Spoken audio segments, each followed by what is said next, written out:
Tere siis veel kord, mina olen Karine. Mina olen siin koos dermatoloogi Elo Kuumaga. Oleme siin Health Clinicus ja meie tänase vestluse teemaks on selline uus ja huvitav näoniidid.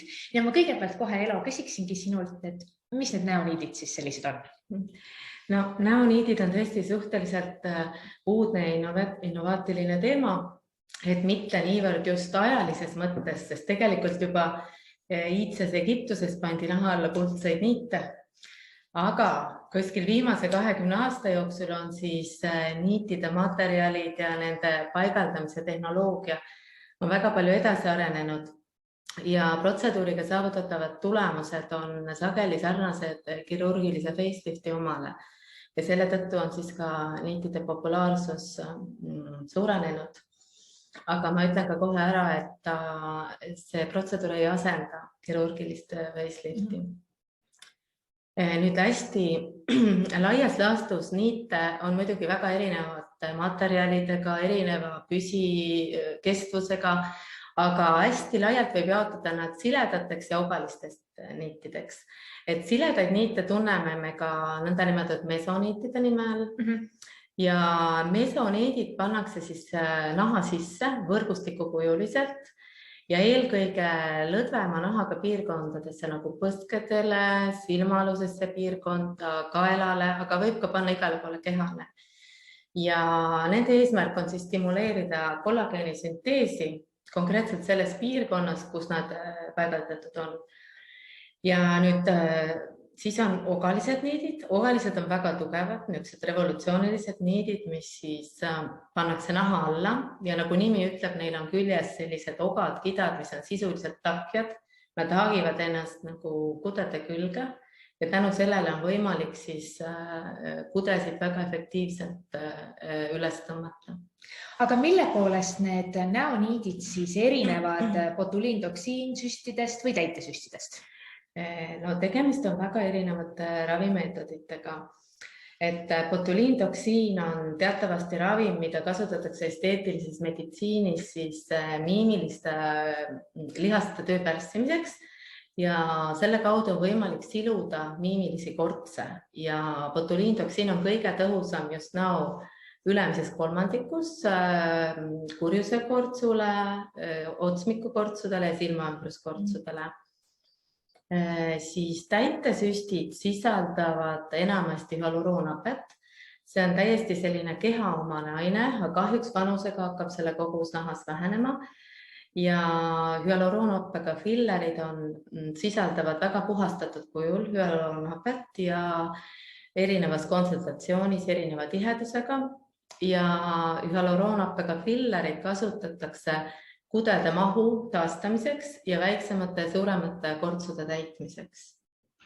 Milline sinu enda nägemus või soovitus on, et mida peaks tegema ja kuhu ja kuna, et ma mõtlen just seda, et võib-olla tuleb mõni patsient selgelt, et võt tema tahab seda siia, et kas juhtub vahel niimoodi, et sa oled, et ei, siin tuleks hoopis midagi muud teha. On sul mõni selline rusikareegel, et kuidas peaks tegelikult lähenema?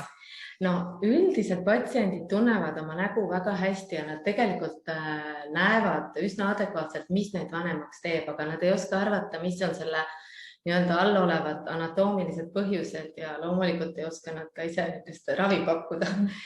Aga päris sageli tullakse ka konkreetse sooviga mingi konkreetset tunnus korrigeerida. No, näiteks väga sageli nina-suuvaod, et palun täitke need ära. Aga tegelikult patsiendid ei tea, et selle põhjuseks on jällegi volüümi kadumine kesknäost ja kudede alla vajumine, et tegelikult ravi peab olema suunatud selle põhjuse korrigeerimisele. Et neid vagusid võib täita ja seda tehakse ka, kuigi tänapäeval üha vähem, vanasti oli see hästi populaarne, aga see ei anna piisavalt kosmeetilist efekti ja kui sellega üle pingutada, siis see võib isegi näo ebaloomulikuks teha. Et isegi lastel on tegelikult need vaod olemas. Ja siis teinekord mõned patsiendid tahavad jällegi minu arvates näiteks liigselt huuli suurendada või mõnda näosa esile tuua liigselt. Et siin on jälle arstil vaja nõu anda, et siin on abiks mitmesugused vektorid, välja töötatud näoproportsioonid, et mis aitavad nägu kompleksselt hinnata ja üldiselt patsiendid ka mõistavad seda, et kui palju üldse tohib kuskile fillerit süstida, mis nurga all ja see on tegelikult, kui see lahti seletada, siis inimesed saavad tavaliselt aru sellest. Ja siis mõnikord on piiratud eelarve, või päris sageli on piiratud eelarve, et siis ma ka soovitan, siin on ka arsti roll soovitada, et millisest protseduurist siis saaks selle eelarve piires kõige rohkem kasu. Ma vahepeal veel tervitan kõiki neid, kes meiega on siin ühinenud. Mina olen Karine, minuga on siin dermatoloog Elo Kuum. Me oleme Health Clinicus ja meie tänane vestluse teema on siis näoniidid. Ma kutsun väga üles, et meil on siin chati rubriik olemas, sinna julgelt kirjutage oma küsimusi ja kuna meil siin vestlust muudkui voolab ja küsimusi võib järjest tulla, siis kui panete tähele, et teie küsimus on mingil põhjusel jäänud 2 silma vahele või jäänud esitamata, siis julgelt küsige seda uuesti. Me püüame võimalikult paljudele küsimustele kindlasti ka vastuse leida. Aga läheksin kohe nüüd edasi, et me oleme rääkinud näoniitidest, me oleme rääkinud selle erisusest botuliintoksiini süstide ja täitesüstidega, aga milline protseduur siis kuhu mõeldud on? No igal protseduuril on oma näidustus ja ta ei saa ühte protseduuri teisega asendada, küll neid saab hästi omavahel kombineerida.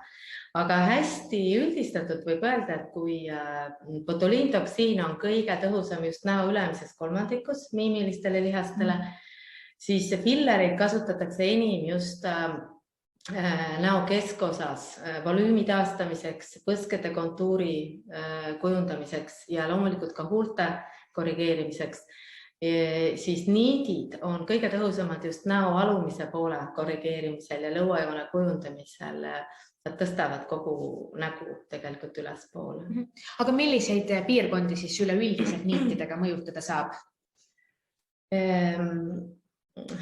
Niidid, kuna nad tõstavad, kõige tõhusamad on nad näo alumisele poolele, lõuajoonele, niisugustele vähendavad raskust näo alumises piirkonnas, aga tegelikult niidid tõmbavad üles poole kogu nägu, ka põsepiirkonda, nad parandavad silmaalust piirkonda, parandavad juba põsekontuuri, vähendavad ninasuuvagusid, vähendavad marionettvagusid ja niitidega on võimalik ka kulme tõsta, korrigeerida kulmude kuju ja pingutada ka kaelanahka.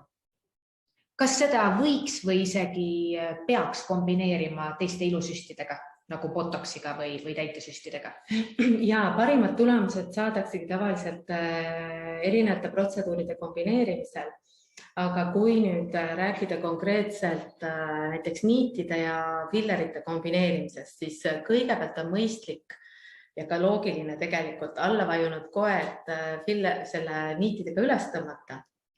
Ja seejärel saab juba hinnata mõne nädala pärast, et kui palju on veel volüümi kadu, et kuhu on vaja fillerit veel süstida. Sest nagu ma juba ennem ka ütlesin, et tegelikult niidid tõmbavad ka põske ülespoole ja parandavad silmaaluse piirkonna vormi, et siis sageli ei ole sinna vaja enam nii palju fillerit süstida ja tulemused palju loomulikum. Ja hiljem saab ka filleriga muidugi lõuajoont veel kujundada või mingeid üleminekuid parandada. Botoksid saab süstida niitide protseduuriga samal päeval näo ülemise poolele. Aga mis võiks see hetk siis olla, kus sellist niitidega protseduuri patsiendil vaja võiks minna?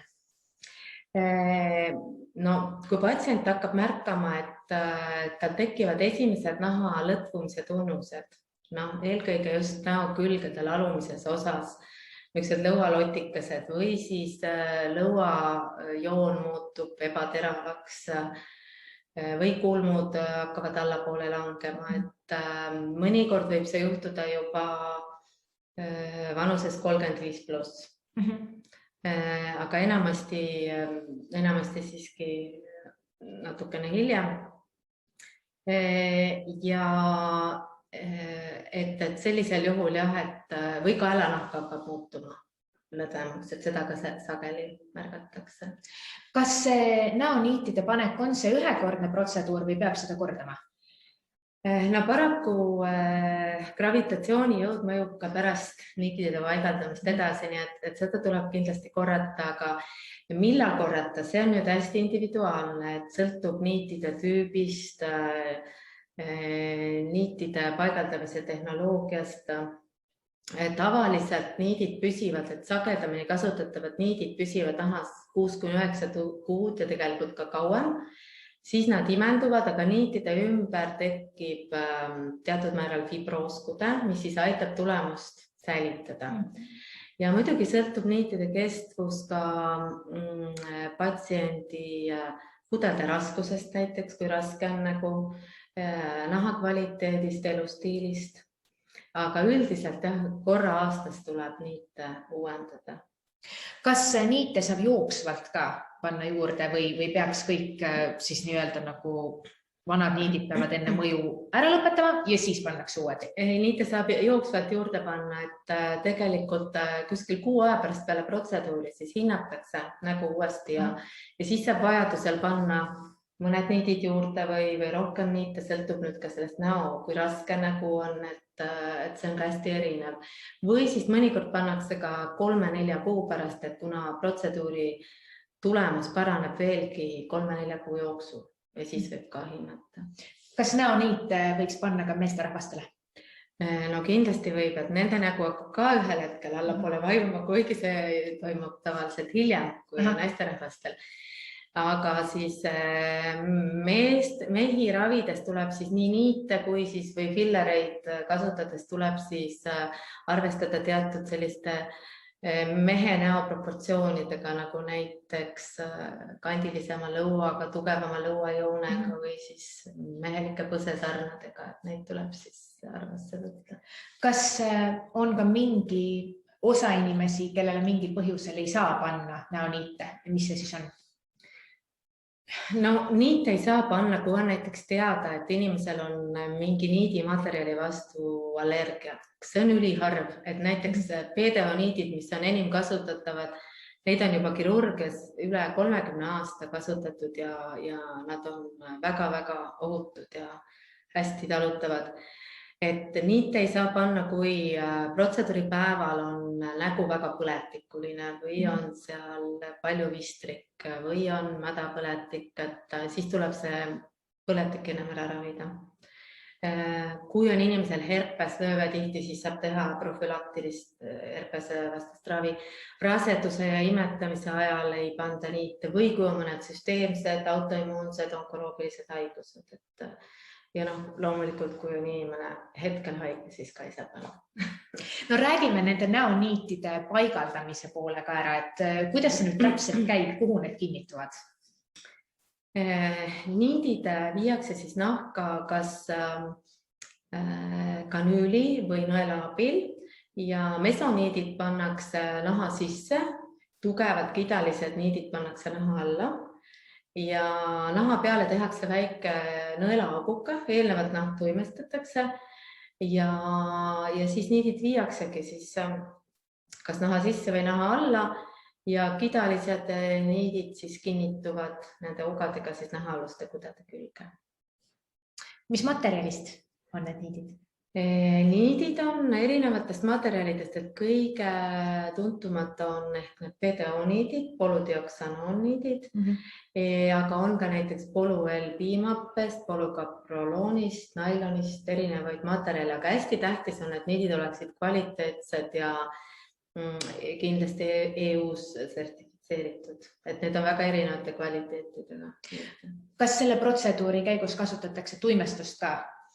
Ja nahk eelnevalt tuimestatakse üksikute nahasiseste süstidega ja üldiselt, kui niite naha alla viia, et nahaalune piirkond üldiselt ei ole valulik, nahaalune raskude. Et kui mõni tundlik kohake tekib, et siis saab alati sinna süsti juurde teha, tuimestavat süsti. Ja võib-olla natukene on ebamugav ja pärast, kui niite pingutada, noh, see on natukene selline tirimise tunne või kergelt või ebamugav, aga see tuleb endale lihtsalt meeldivaks mõelda, sest see on ju see efekt, mida me tahame, et koed ülespoole tõuseks. Aga räägime natukene sellest protseduuri järgsest taastumisest ka. No peale protseduuri saab koheselt tegelikult igapäevaelu jätkata. Nägu on koheselt tõstetud, aga loomulikult seal võib olla teatud määral turset, võib-olla mõni koht natukene pinges, tirida natukene, võib-olla ka verevalum, võib mõnikord harva küll võib tekkida, aga need kõik lahenevad tavaliselt keskmiselt 1 nädalaga. Siis nahk võib-olla katsudes valulik, ta ei valuta nägu otseselt, aga kui nahka katsudes nahalune piirkond kuskil kuni paar nädalat võib olla valulik.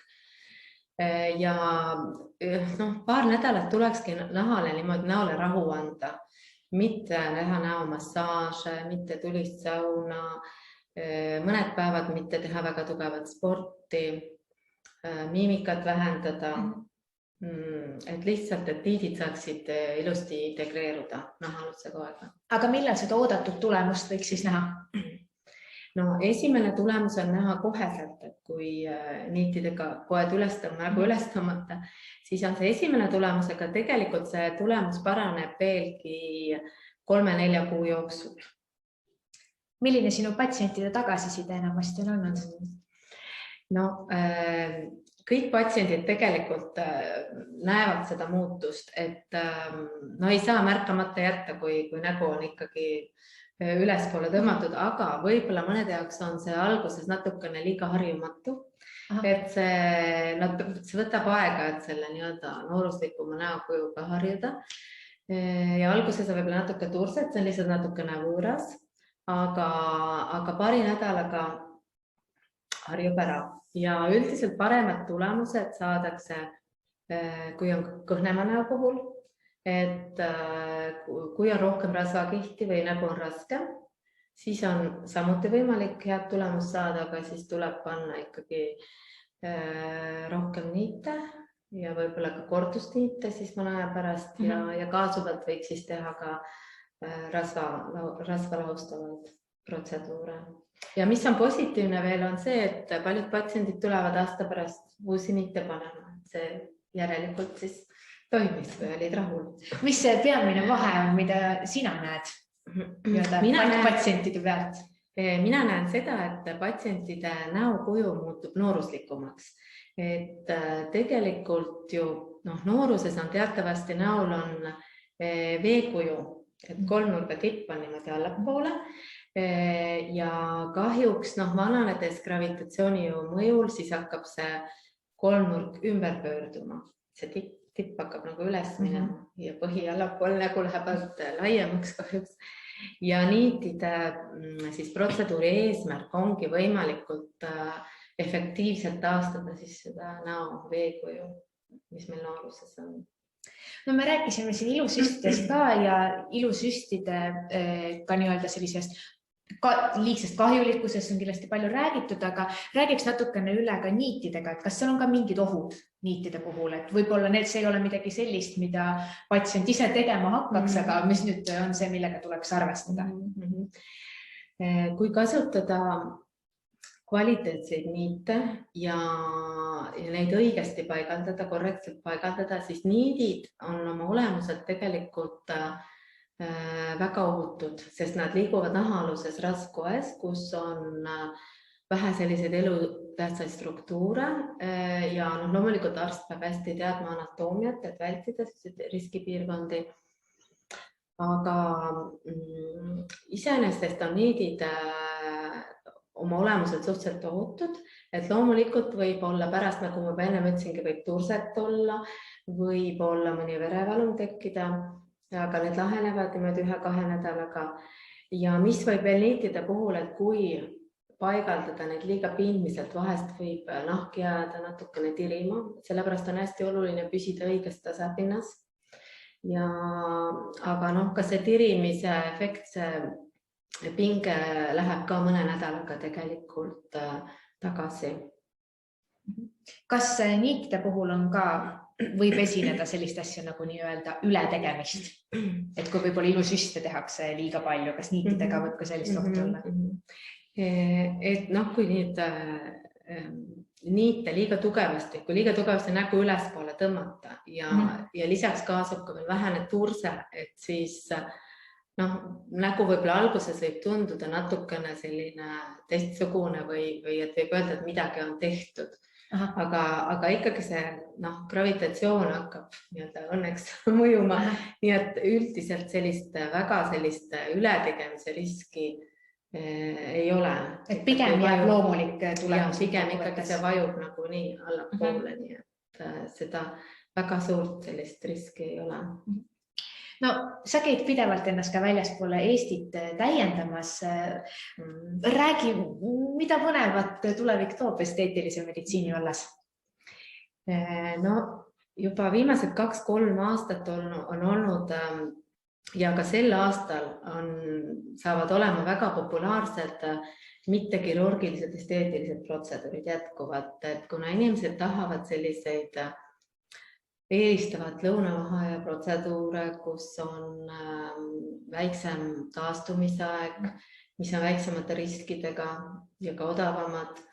Ja nende valik on tegelikult väga palju suurenenud viimastel aegadel, et siis see trend on siis jätkuvalt populaarne.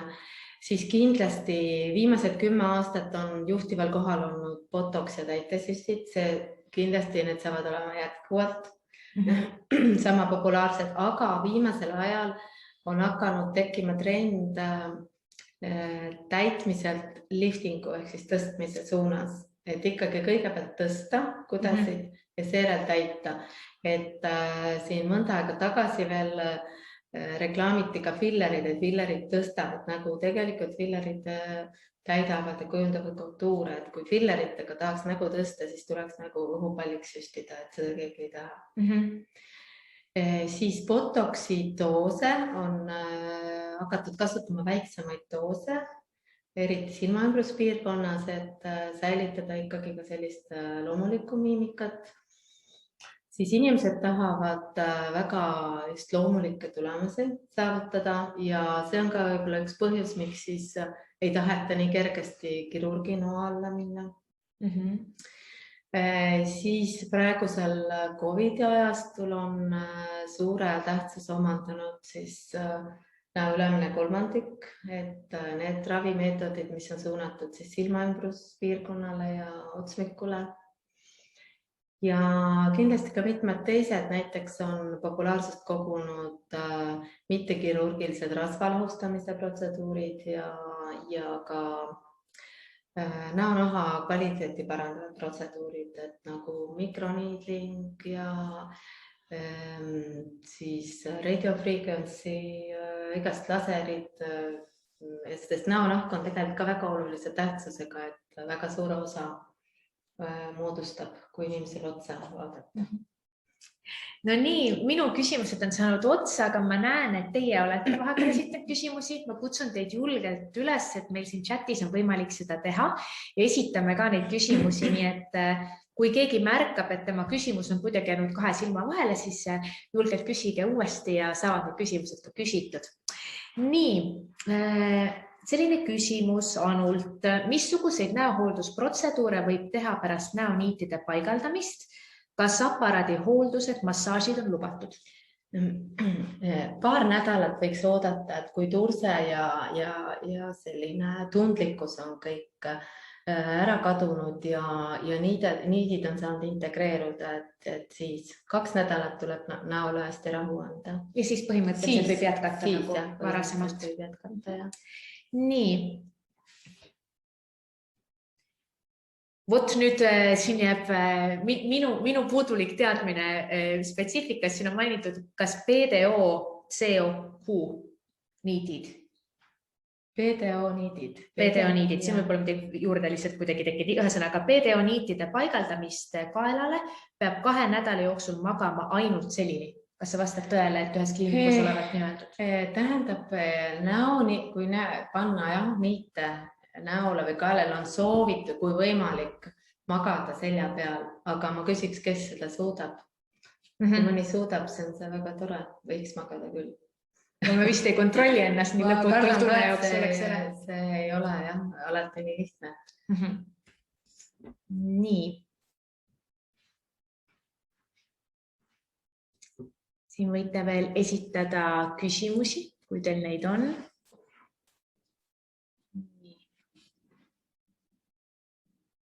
No siin tuntakse ka huvi, et kas te olete ise ka endale midagi paigaldanud, kui tohib küsida.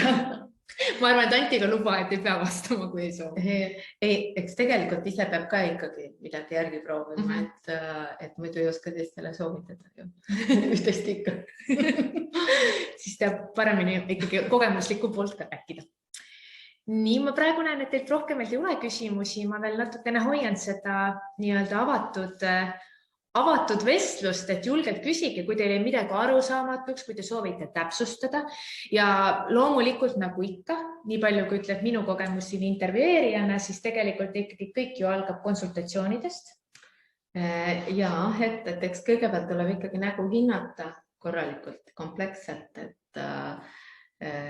millisest protseduurist üldse alustada ja see on jah, kõik konsultatsiooni käigus siis selgub. Just, ja võib-olla mainiks selle ka ära, et Elo juurde vastuvõtud on siis Viimsis Fertilitase kliinikus, et oleks ka see selge. Ja loomulikult, kui võib-olla pärast veel tekib mingid küsimusi, siis ma kordan seda ka hiljem, aga thehealthclinic.eu on siis Healthclinicu kodulehekülg, kus on ka väga palju informatsiooni näoniitide kohta ja kogu selle protseduuri ja kõige selle kohta, mida võiks seal siis teada. Meil on vahepeal tulnud veel mõned küsimused. Kas kaalulangetust pärast näole niitide paigaldamist muudab tulemust negatiivselt? No kaalulangetus tegelikult on alati ikkagi pigem positiivne, aga alati saab nägu hinnata, et kui peaks tekkima sellist lõtva nahka, et saab alati neid niite juurde panna. Et seda peab ka vastavalt siis vajadusele hindama, aga kaalu langetamine on ikkagi alati positiivne. Nii, selline küsimus veel Julialt. Kui on autoimmuunhaigus, kas siis on niidid üldse vastunäidustatud? Tähendab, see sõltub nüüd tegelikult ka sellest, et kas see autoimmuunhaigus on kontrolli all ja ilusti ravitud, et see ei ole nüüd ikka absoluutne vastunäidustus, et tegelikult ju näiteks need pedoniidid ju on kirurgias ju kasutusel, nad on väga sellised hästi talutavad, et see peab igat nagu case'i ja niimoodi individuaalselt siis hindama. Nii et ikka ja jälle kõik algab hindamisest. Kas on võimalik ka see, et tullakse konsultatsioonile ja siis samal päeval juba toimub protseduur? Ja kui patsient on selleks soovi avaldanud, aga siis tal jah, et peab olema eelnevalt saadud ka info protseduuri kohta ja Healthclinicu kodulehel on väga põhjalik informatsioon olemas ja saadetakse ka infolehed patsientidele. Nii. Kas tekib veel küsimusi? Mina võib-olla küsin omalt poolt lihtsalt juurde, et kui pikk see protseduur umbes on, kui nüüd niidid panna? Kui üle näo niidid panna, siis tavaliselt umbes 3/4 tundi. Okay. Sõltub ka, et kui palju niite on vaja panna. Võib-olla ka läheb poole tunniga, 3/4 tundi, kui on kaelaniidid ka, et siis võib-olla ka tund. Aha, okei. Nii, küsitakse selline küsimus, et tere, millist kliinikut soovitaksite Tartus? Me soovitame tulla Healthclinicusse Tallinnas. On minu vastus. Ma ei tea, mis. Tartus, jah, ega ma ei oska niimoodi soovitada. Pole kogemust. Nii, kas tekib veel mingeid küsimusi? Kui nüüd keegi võib-olla ei taha või hetkel ei tule pähe, et küsida, siis ärge üldse kartke meile kirjutada. Te leiate kõik need kontaktid Healthclinicu kodulehelt. thehealthclinic.eu ja sealt saate ka informatsiooni rohkem, saate küsida, saate broneerida aja konsultatsioonile ja meie dermatoloog Elo Kuum siis võtab vastu Viimsi Fertilitase kliinikus. Nii et nagu ikka, siis kõik algab konsultatsioonist ja kõik on individuaalne. Ja. Nii et kui teil rohkem küsimusi ei ole, siis ma võtaksin vaikselt selle vestlusringiga siin kokku ja aitäh teile, et veetsite oma neljapäeva õhtu meiega. Aitäh, Elo, väga põneva jutuajamise eest. Ja nii, tuli üks küsimus veel. No ma võtan selle küsimuse enne, kui võtame kokku. Mis on näoniitide eelis võrreldes liftinguga, HIFU liftinguga? Selline liftingu nimetus. Ja IFU-ga, jah? Ja. No need on väga erinevad protseduurid, et niidid püsivad ikkagi nahas päris pikalt, et ma arvan, et nende toime on pikem ja ikkagi tugevad niidid tõmbavad nägu rohkem ülespoole, et mehaaniline see efekt on tugevam. Okay. Ja palju maksab niitide panemine kaelale? Hinnad on meil kodulehel olemas, et see sõltub ka niitide arvust, et need hinnad on hästi erinevad, et alates seal minu meelest kuskil 570. Olgu, nii et vastavalt sellele siis, kuidas protseduur ette näeb. Nii et ka siis siin küsitaksegi ka raha poole pealt, et sellele saate siis ka kodulehelt leida vastuse. Kui rohkem küsimusi ei ole, siis ütlen mina veel kord aitäh. Tänane vestlus sai selline, seekord siis näoniitidest ja ikka kirjutage ja hoidke ka meie sotsiaalmeediakanalitel silma peale, et saada rohkem infot järgmiste vestluste kohta ja kõige muu kohta samuti. Nii et aitäh teile. Ja nägemist.